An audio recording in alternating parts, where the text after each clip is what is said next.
Sa susunod na eksena, makikita natin ang mga estudyante sa ikalawang taon na nagsasanay ng kanilang paggamit ng espada. Sinabi ni Jaemin sa kanyang mga kaklase na magkakaroon sila ng camping class sa susunod na linggo. Sinabi niya na gaganapin ito sa kagubatan. Nagulat si Helmut at ang kanyang mga kaibigan sa balitang ito. Sinabi ni Andrew kay Jaemin na hindi pa siya nakakapag-camping kailanman. Tinanong niya si Jaemin kung nakapag-camping na ba ito sa kagubatan. Nagulat si Jaemin sa narinig. Hindi siya makapaniwala na si Andrew ay hindi pa nakakapag-camping. Napagtanto niya na hindi pa nakakapag-camping si Andrew dahil isa itong maharlika. Ayon kay Jaemin, napakadaling gawin ang camping. Ang tanging problema lang daw ay ang paghahanap ng lugar para dumumi. Sinabi ni Jaemin sa kanyang mga kaibigan na posible silang makatapak sa dumi ng ibang tao o madumihan habang naghuhukay. Nandidiri sina Andrew at Asuka sa narinig. Sinabihan sila ni Jaemin na kumuha ng maayos na pala para maiwasan ang problema.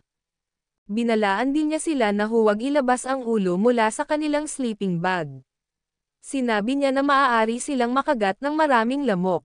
Akala ni Asuka ay tinatakot lang sila ni Jaemin. Naalala niya na dating mercenary si Helmut. Tinanong niya si Helmut kung totoo bang nakakatakot talaga ang camping. Nagulat si Helmut sa tanong. Tinanong niya si Asuka kung hindi pa ito nakakapag-camping. Sinabi ni Asuka na nakakapag-camping lang siya tuwing papunta o paalis ng Baden City. Pero hindi pa siya nakakapag-camping sa bundok. Sinabi ni Helmut kay Asuka na wala itong dapat ipag-alala. Sinabi niya sa kaibigan na maaaring gamitin ang insenso para sa lamok. At hindi dapat alalahanin ang dumi dahil madali itong makita. Naiinis si Asuka sa mga sagot ni Helmut. Akala niya ay alam na ng lahat ang mga bagay na iyon. Sinabi niya kay Helmut na lalo lang siyang kinakabahan. Bagamat hindi siya gaanong apektado sa isyu ng pagdumi, naniniwala si Asuka na mas mabuti na maghanda ng maayos. Inaya niya si Helmut na sumama sa kanya sa pamilihan para bumili ng mga gamit. Sinabi niya na pupunta sila sa katapusan ng linggo. Pumayag si Helmut sa mungkahi ng kaibigan. Lumipat ang eksena sa isang malaking pamilihan. Pagdating ni Helmut at Asuka sa pamilihan, napagtanto ni Asuka na hindi niya alam kung ano ang mga kailangang bilhin. Sa tabi ni Helmut at Asuka ay nandoon si Sean. Tinanong ni Asuka ang salamangkero kung bakit ito sumama sa kanila sa pamilihan. May ngiti sa kanyang mukha. Sinabi ni Sean sa Mad Dog na natural lang siyang sumama na parang hangin. Tinanong ni Helmut si Sean kung nawala na ba ang epekto ng kanyang 100 laps na pagtakbo. Pinawisan si Sean sa tanong ni Helmut. Sinabi niya na gumamit siya ng napakataas na kalidad ng mahika para sa pagpapagaling. At gumaling daw siya matapos magpahinga ng ilang araw. Alam ni Helmut na nagsisinungaling si Sean. Noong gabi ng pustahan, gumawa ng palabas si Sean habang tumatakbo sa field. Ginamit niya ang kanyang espiritu ng kadiliman para tapusin ang kanyang mga ikot sa pamamagitan ng paggaya sa kanyang anyo. Hindi na lang sinita ni Helmut si Sean dahil namangha siya sa ginawa nito at natapos ang 50 ikot. Sinabi ni Asuka sa kaibigan na kailangan muna nilang bumili ng pangtaboy sa insekto. Nagpa siya ang mga lalaki na pumunta sa tindahan ng mga scented candles. Sinabi ni Asuka kay Helmut na makakatulong ang scented candles laban sa insekto. Sinabi ni Helmut na maganda iyon dahil pwede sila dagsin ng mga insekto habang kumakain sa gubat. Sinabihan niya si Asuka na bumili ng hindi masyadong matapang ang amoy upang hindi sila maabala habang kumakain. Ibinunyag ni Helmut sa kaibigan na kailangan niya ng magandang lampara. Sinabi niya na napakadilim sa mga burol.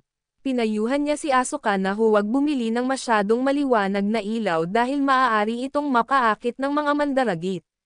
Sinabihan niya si Asuka na bumili ng sapat lang ang liwanag para makita ang daan. Nagulat si Asuka sa kaalaman ni Helmut. Hindi siya makapaniwala na ganun kaingat si Helmut. Sinabi ni Helmut na mas mabuting bumili ng maayos na lampara para hindi naharapin ang mga abala habang nasa bundok. Habang naiintindihan ni Asuka ang punto ni Helmut, Sinabi niya sa kaibigan na maaaring magdulot ng sunog sa kagubatan ang lampara kung ito ay mahulog habang sila'y natutulog. Pagkarinig ni Sean sa sinabi ni Asuka, inilabas niya ang isang scroll at inalok ito sa kanya. May ngiti sa kanyang mukha, sinabi ni Sean kay Asuka na ang scroll ay isang magic scroll na nag-aapula ng sunog sa kagubatan. Ipinaliwanag niya sa kanyang mga kaibigan na lilikha ang scroll ng vacuum sa isang tiyak na lugar upang patayin ang apoy. Nagulat si Asuka na may ganong klaseng scroll pala. Sinabi niya kay Sean na maaari ding gamitin ang scroll na iyon para pumatay ng tao. Biglang nagiba ang mood ni Sean sa narinig. Sinabihan niya si Asuka na ang mga normal na tao ay hindi iniisip na gamitin ang scroll sa ganoong paraan. Hiniling niya kay Asuka na huwag gamitin ang scroll para sa pagpatay. Ayaw daw niyang maging kasabwat sa isang krimen. Nagpa siya sina Asuka at Sean na tumingin pa ng ibang produkto. Ipinakita ni Sean kay Asuka ang isang portable na grill na maaaring gamitin para sa pag-iiho ng gulay. Sinabi niya kay Asuka na madaling dalhin ang grill na iyon. Nakalimutan ni Asuka na namimili siya ng camping supplies. Napaisip siya kung bibilhin niya ang grill. Pinanood ni Helmut si Asuka habang namimili. Napagtanto niyang parang picnic ang inihahanda ng kaibigan niya. Kaya nagpa siya ang bida na maghanap na lang ng ibang gamit. Sinabi niya kay Asuka na kukuha siya ng gloves. Kumaway si Asuka at sinabing sige at tumuloy na siya. Habang papunta sa tindahan, napagtanto ni Helmut na ang camping trip ay gaganapin sa labas ng lungsod. Alam ng ating bida na hindi siya maaaring mag-relax sa ganitong okasyon dahil sa Blackhawks. Hindi naman siya gaanong nababahala. Naniniwala siya na hindi siya aatakihin ng Blackhawks sa lugar kung saan naroon ang mga guro at estudyante ng akademya. Ngunit dahil minsan nang inatake si Asuka, iniisip ni Helmut na mas mainam na manatiling alerto sa buong trip. Pagod na rin si Helmut sa palagiang pag-iisip tungkol sa Blackhawks. Nagpa siya siyang harapin ang organisasyon kapag mas lumakas na siya. Habang naghahanap ng gloves, may nakita siyang nakakagulat. Isang lalaki ang gumagamit ng cotton candy machine para gumawa ng cotton candy stick. Inaalok ng lalaki ang mga dumadaan na bumili ng natatanging dessert ng badan. Isang babae ang lumapit at bumili mula sa lalaki. Nagulat ang ating bida sa nakita niyang cotton candy. Hindi pa siya nakakarinig o nakakakita ng ganoong bagay. Unang beses niyang makita ang isang dessert na parang ulap ang itsura. Lumapit sa kanya ang babaeng bumili ng cotton candy. Ipinaliwanag ng babae na ginagawa ang cotton candy sa pamamagitan ng pagtunaw ng asukal at paghila ng mananipis na hibla ng tunaw na asukal palibot sa isang stick. Sinabi ng babae na minsan ay mas kahanga-hanga pa ang teknolohiya kaysa sa mahika. Nagulat si Helmut sa paliwanag ng babae. Tinanong ng magandang blondeng babae na may pulang mata si Helmut kung kilala siya nito mula sa klase nila sa Understanding of Magic. Hindi siya nakilala ni Helmut. Tinanong niya ang babae kung sino siya. Nagulat ang babae sa tanong. Sinabi niya na magkaklase sila. Inaasahan na ng babae na baka hindi siya makilala ni Helmut dahil palagi itong walang pakialam sa ibang tao. Nagpakilala ang babae bilang Teresa. Sinabi niya sa bida na interesado siya sa kanya. Tinanong niya si Helmut kung pwede ba itong maglaan ng kaunting oras para sa kanya. Sa mismong sandali na nagpakilala si Teresa, naalala ni Helmut ang babala ni Alea tungkol sa mga babae. Sinabi ni Alea sa ating bida na ang mga babaeng bigla na lang lumalapit sa kanya ay ginagamit lang siya para makalapit kay Alea. Humarap si Helmut kay Teresa at sinabi na may kasama siyang iba. Sinabi niya na kailangan na niyang umalis. Hindi maintindihan ni Teresa kung bakit malamig ang pakikitungo ni Helmut. Nakiusap siyang maghintay ito. Sinabi ni Helmut kay Teresa na kung interesado siya sa kanya, dapat ay kinausap niya si Alea. Nagulat si Teresa sa narinig. Napagtanto niya na may mga taong lumalapit kay Helmut para lang mapalapit kay Alea. Tiniyak niya kay Helmut na interesado siya sa kanya at wala ng iba. Iniunat ni Teresa ang kanyang kamay. Gusto niyang hawakan ang ating bida. Ngunit bago pa man niya ito mahawakan, biglang lumitaw sa harap niya si Alea. Nagulat si Helmut sa pagdating ng mage. Tinanong ni Alea si Helmut kung ano ang ginagawa niya sa palengke. Bago pa man makasagot si Helmut, binati ni Teresa si Alea. Sinabi niyang hindi niya inasahan na makikita niya ito sa palengke. Tiningnan ni Alea si Teresa ng masama, ang top student ng third year class. Inalis niya ang kanyang hood at sinabi kay Teresa na hindi rin niya inasahan na makikita ito roon. May ngiti sa kanyang lobby, sinabi ni Teresa kay Alea na gusto lang daw niyang makipag-usap sa kanyang roommate. Ngunit seryosong tinanong siya ni Alea kung may kailangan ba siya. Nang alisin ni Alea ang kanyang hood, naging mukhang isang napakagwapong lalaki ang itsura niya. Namula si Teresa nang makita ang mukha ni Alea. Nakalimutan niya ang nais niyang sabihin at nagsimulang nauutal. Nang bahagya siyang makabawi, sinabi niya kay Alea na gusto niyang makausap ito. Nagpasya si Alea na huwag pansinin ang kanyang senior.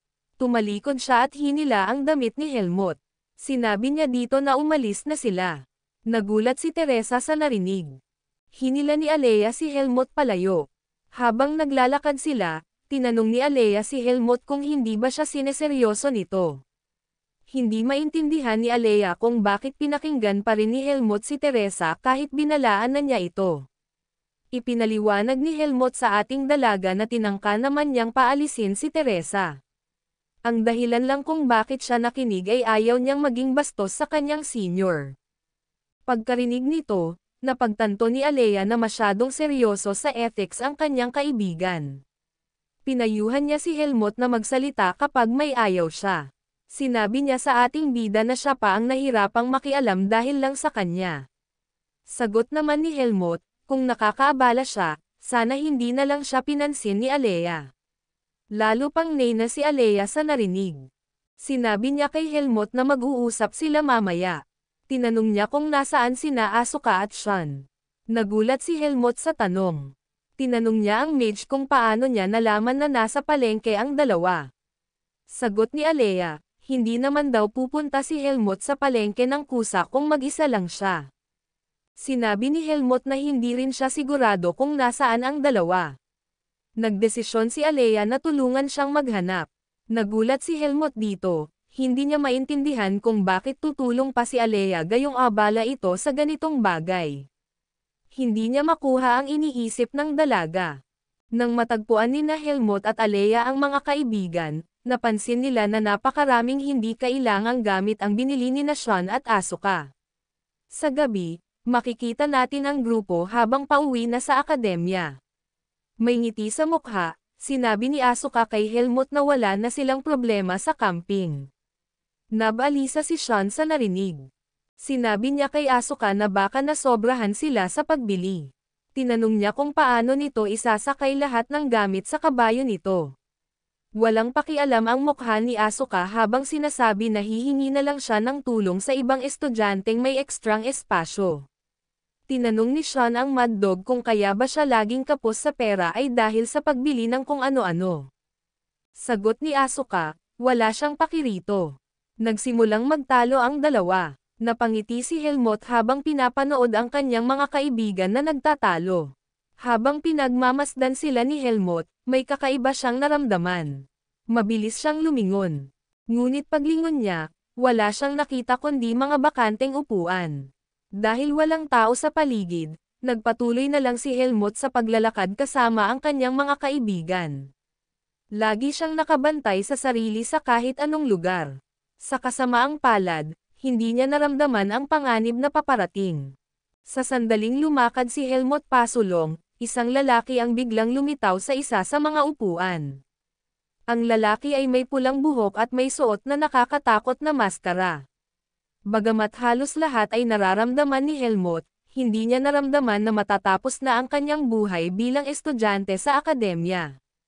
Sa susunod na eksena, makikita natin sina Anton at ang kanyang assistant na nakaluhod sa harap ng isang pinto. Nagpasalamat si Anton sa taong nasa likod ng pinto sa pagpunta nito sa badan. Ipinakilala niya ang sarili bilang branch manager. Kinabahan si Anton nang marinig niya ang yabag ng tao. Nang tumingala siya, wala siyang nakita. Bago pa makakilos sina Anton at Chromo, bigla na lang lumitaw ang tao sa loob ng opisina. Nagulat si Anton nang makita ang lalaki. Ang lalaking ito pala ang taong nanood kay Helmut mula sa upuan. Sinabi ng lalaki kay Anton na magpatuloy ito sa pagsasalita. Kinabahan ang branch manager nang marinig ito. Ayaw niyang makapagsabi ng kahit anong kalokohan sa harap ng lalaki. Alam ni Anton na isa ito sa pinakamalakas na tauhan sa kanilang organisasyon. Isa siyang miyembro ng Hawkeye at ang pangalan niya ay Fasho the Entertainer. Inilahad ni Anton ang ilang mga dokumento tungkol kay Helmut. Sinabi niya kay Fasho na nagkakaproblema ang kanilang sangay sa pagpatay kay Helmut. Hiniling niya kay Fasho na basahin ang personal na impormasyon ni Helmut. Nang mabasa ni Fasho ang mga dokumento, napansin niyang may kakaiba. Ayon sa mga papel, si Helmut ay isang rank 2 na mercenary na miyembro ng Face Mercenary Corps at pangalawang taon na estudyante sa Greta Academy. Tinanong ni Fasho si Anton kung meron ba talagang guro sa akademya na kayang turuan si Helmut. Ipinaliwanag ni Anton na hindi na nga kailangan ni Helmut na pumasok sa akademya. Pinaniniwalaan niyang nagtatago lang si Helmut sa loob ng paaralan. Sinabi niya sa lalaki na si Ethan Kudrow, isang kilalang maharlika ng Baden, ay sumusuporta kay Helmut. Tinanong ni Fasho kung may nalalaman ba si Anton tungkol sa nakaraan ni Helmut bilang isang mercenary. Ipinaliwanag ni Anton sa entertainer na wala siyang nakuhang mahalagang impormasyon. Sinabi niyang ang kauna-unahang tala tungkol kay Helmut ay noong sumali siya sa Face Mercenary Corps matapos lamang siyang makilala ng mga ito sa isang pagkakataon.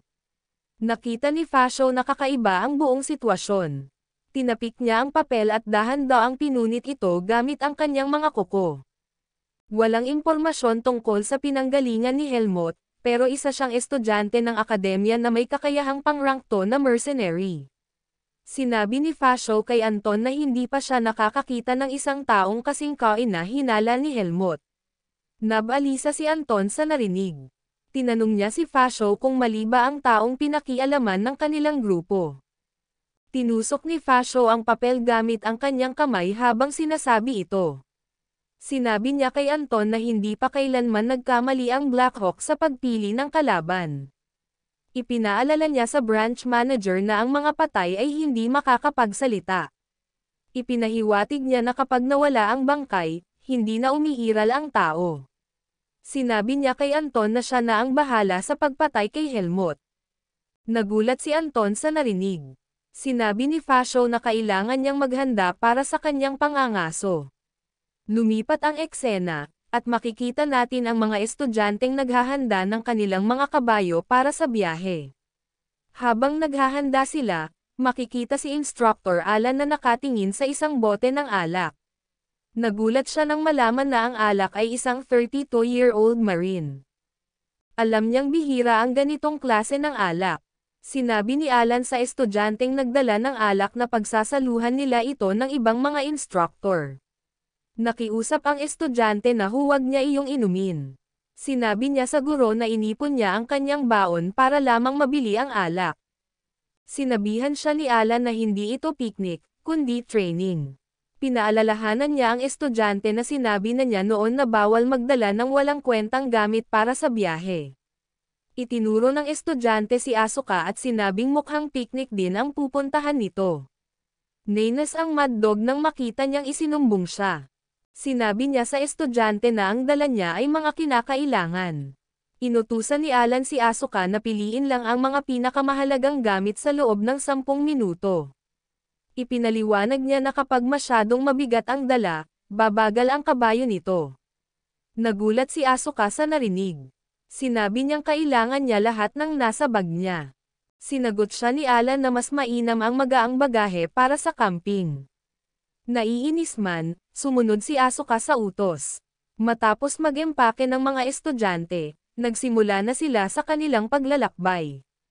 Paglampas nila sa tarangkahan ng lungsod, tumingin-tingin si Helmut sa paligid. Napagtanto niyang matagal na pala mula noong huling lumabas siya ng Baden. Iba ang simoy ng hangin sa labas para sa ating bida. Napansin ni Asuka na may kakaiba sa kabayo ni Helmut. Naisip niyang maganda ang nakuha nitong kabayo dahil may maharlikang sumusuporta sa kanya. Tinanong niya si Helmut kung anong lahi ng kabayo ang dala nito. Hindi alam ni Helmut kung anong lahi ng kanyang kabayo. Sinabi niya kay Asuka na maganda rin ang kabayo nito. Hindi maintindihan ni Asuka kung ano ang gustong palabasin ni Helmut. Sinabi niya sa ating bida na malinaw ang pagkakaiba ng kanilang mga kabayo. Tinanong niya si Helmut kung ano ang pangalan ng kabayo nito. Para kay Helmut, kakaiba ang tanong na iyon. Tinanong niya si Asuka kung kailangan ba talaga ng pangalan ang isang kabayo. Nagulat si Asuka sa narinig. Tinawag niya ang kaibigan niyang isang walang puso. Ipinaliwanag ni Asuka sa ating bida na ang kabayo at ang isang mandirigma ay magkasanggang matagal na nagsasama. Dahil dito, kadalasang binibigyan ng pangalan ng mga swordsman ang kanilang kabayo. Hiniling ni Asuka kay Helmut na pangalanan ang kanyang kabayo. Sinabi ni Helmut sa Mad Dog na kailangan pa niyang mag-isip ng maayos na pangalan. Pinayuhan siya ni Asuka na kahit anong pangalan na lang ang unang pumasok sa isip niya, iyon na ang gamitin. Napansin ni Helmut na kulay asol ang buhok ng kabayo. Kaya pinangalanan niya itong Asuka. Nay na si Asuka sa narinig. Sinabi niya kay Helmut na palitan ang pangalan. Tinanong ni Helmut kung bakit siya nagalit. Sinabi ng Mad Dog na pangalanan na lang niya ang kabayo ng Alea kung gusto niya itong pangalanan ng pangalan ng tao. Sinagot siya ni Helmut na hindi naman kamukha ng kabayo si Alea. Lalo pang nay na si Asuka sa narinig. Tinanong niya si Helmut kung mukha ba siyang kabayo. Pagkatapos ng buong araw ng paglalakbay, sa wakas ay nakarating na rin ang grupo sa campsite. Inutusan ni Instructor Patricia ang mga estudyante na magpahinga muna. Sinabi niyang ibaba ang mga bagahe at tanggalin ang mga saddles. Ipinangako ni Patricia na ibabahagi niya ang schedule sa oras na matapos silang mag-ayos. Pagod na pagod si Asuka pagdating nila. Hindi siya makapaniwala na inabot sila ng buong araw para makarating sa campsite. Naisip niya kung gaano pa sila kalayo mula sa lungsod. Bago sila umalis, sinabi kay Helmut na magpapahinga muna sila at magba-barbecue sa unang araw. Sa ikalawang araw ay magkakaroon ng hunting competition, at sa ikatlong araw ay isang group activity ang magaganap. Masaya ang ating bida dahil wala siyang naramdamang kakaiba habang papunta sa kampo. Umaasa siyang wala sa paligid ang Blackhawks. Alam ni Helmut na ang pinakamagandang pagkakataon para sa mga ito na umatake ay sa group activity. Napagtanto niyang kailangan niyang maging maingat sa buong biyahe. Habang nag-iisip si Helmut, may napansin si Asuka na kakaiba. Tinawag niya ang kanyang kaibigan. Tinanong niya si Helmut kung ano ang nangyari sa kabayo nito. Napansin ni Helmut na tali na lang ang hawak niya. Nagulat siya sa nakita. Hindi niya alam kung ano ang nangyari sa kanyang kabayo.